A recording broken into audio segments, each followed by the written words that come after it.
Stefan Emmerich, ein Hersteller besonderer Musikinstrumente wie Cajons und Snare Drums, suchte nach effizienteren Herstellungsmethoden.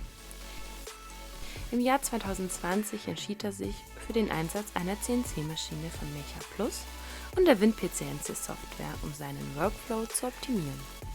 Das benutzerfreundliche Design und der umfangreiche Support ermöglichten ihm einen schnellen Einstieg in die CNC-Welt.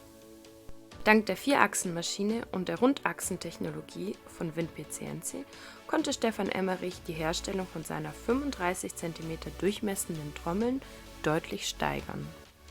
Mit der vielseitigen Maschine und den umfangreichen Funktionen von WinPCNC konnte er seine einzigartigen Designs in kurzer Zeit schaffen, indem er präzise Kanäle eingravierte und sie mit Epoxidharz füllte. Stefan Emmerich nutzt die Vielfalt der CNC-Maschine nicht nur zur Herstellung von Cajons und Drums, sondern fertigt auch Werkstatthelfer an. Er produzierte sogar eigenständig eine weitere CNC-Maschine mit Hilfe von WinPCNC und plant als nächstes, die Lasertechnologie für individuelle Beschriftungen zu erkunden. Stefan Emmerich bezeichnet die CNC-Maschine als Zauberkasten für kreative Menschen, da sie jeden Wunsch erfüllt.